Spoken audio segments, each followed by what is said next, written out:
Hello, friends. Welcome to the Cool Vedas. That's Vedas School. In today's story, we are going to see about how Dronacharya tested his Shishyas in the skill of archery. Now, this story is from Sambhava Parva in Adi Parva. Let's listen along and see how his pupils had fared in Dronacharya's test.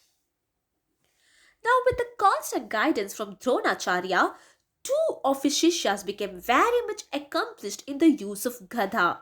They were Duryodhana and Bhima, who, however, were always jealous of each other.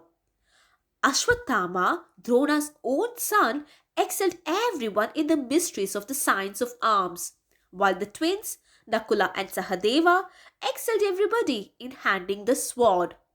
Yudhishthira surpassed everybody as a chariot warrior. But then it was Arjuna who, however, excelled all others in intelligence, resourcefulness, strength, and perseverance. Although the instruction was the same, the mighty Arjuna excelled all in every aspect. Indeed, in weapons, as in devotion to his Guru, he became the foremost of them all. And among all the princes, Arjuna alone became an Adhirata, that is, a warrior capable of fighting at one time with 60,000 foes. And the wicked sons of Dhritarashtra, seeing the two mighty Pandava brothers, that is, Bhimasena endued with great strength and Arjuna accomplished in all arms, became very jealous of the Pandavas. Now, one day, it so happened that Drona decided to test his Shishyas. So, after their practice, Dronacharya assembled them all in a ground.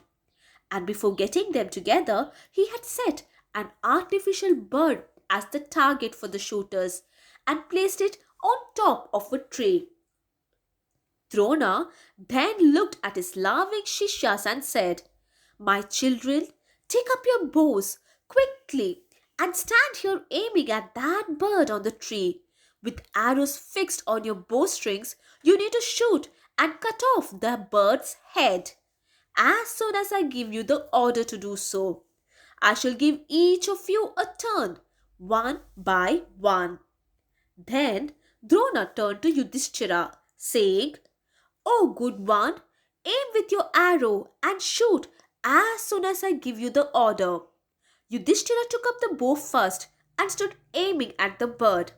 Now then Drona asked, "Can you see, O prince, that bird on top of the tree?"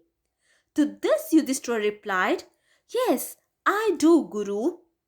Now the next moment Drona again asked him, "What do you see now, O prince? Do you see the tree, yourself, or your brothers?" To this Yudhishthira answered, "I see the tree, myself, my brothers, and the bird, O Guru." Now Drona again repeated his question. But then alas, Yudhishthira had the same answer.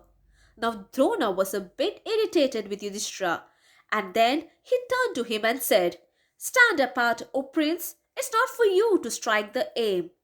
Then Drona repeated the experiment with Duryodhana and the other sons of Dhritarashtra, one after another, as also with his other pupils like Bhima and the rest, including the princes that had come unto him from very far off lands.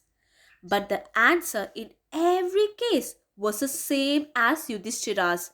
That is, we see the tree, ourselves, our fellow friends, and the bird, they all said. And discredited by their guru, they were all ordered, one after another, to stand apart. When everyone had failed, Drona smilingly called Arjuna and said unto him, "You can shoot the target, so turn your attention to the bird, O Arjuna. You must leave the arrow as soon as I order. So stand here, ready with your bow and arrow." Thus addressed by his guru, Arjuna stood aiming at the bird with his bow bent. And instead, after Drona asked him too the same question that he had asked others, he asked, Do you, O Arjuna, see the bird, tree, and me properly? To this, Arjuna replied, I see the bird only, but not the tree, nor you, O Guru. Hearing this, the well pleased Guru again asked, If you see the vulture, then describe it to me, son. To this, Arjuna answered, I see only the head of the vulture, not its body, Guru. At these words of Arjuna, Drona got goosebumps with delight. Gladly he shouted, Shoot, O prince! And the latter instantly let fly his arrow, and with his sharp shaft he speedily struck off the head of the vulture on the tree and brought it down to the ground.